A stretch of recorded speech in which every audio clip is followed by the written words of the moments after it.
General Moonri's decision had already crossed a line. If it failed, Akeda would call it treason. If it succeeded, it could change the fate of planet Adin itself. She had chosen to bet on failure, because failure was how worlds learned to survive.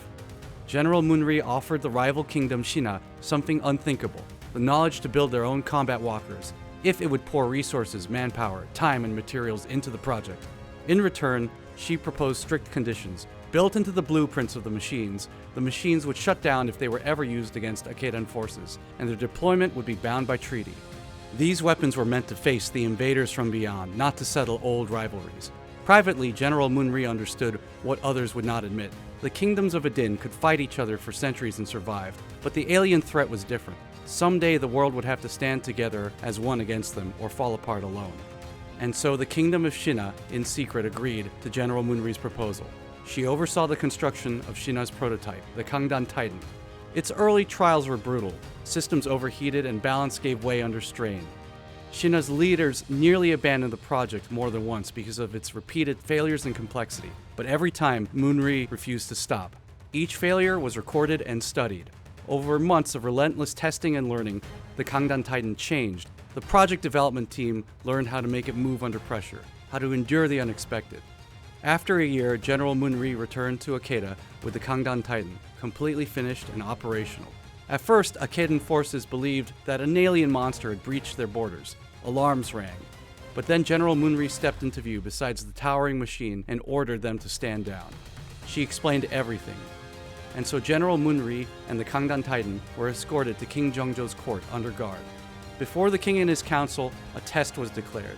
The Kangdan Titan would face King Jeongjo's mountain, the mechanical walker he never deployed in combat. They would face each other in battle. The terms were simple. If the Titan lost, General Moonri would be stripped of rank and exiled for conspiring with a rival kingdom and leaking state secrets. If the Titan won, however, King Jeongjo would be forced to listen to General Moonri on her terms. The mountain was larger, more heavily armed, but the Titan had been shaped into steel by failure. The mountain, on the other hand, had been protected from it. In the middle of the fight, the Titan stopped unexpectedly. Its pilot dismounted from the mech, sprinted across the battlefield, and climbed onto the mountain itself.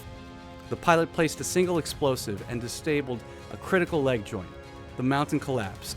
The pilot removed her helmet. It was Yura. King Jeongjo was amazed and then demanded an explanation. Yura bowed towards him and answered plainly. The mountain relied on a single power conduit in its leg, she said.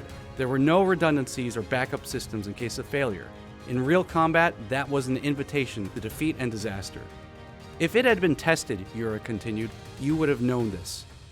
That day, the Kangdan Accords were signed. Akeda and Shina would share the Titan program.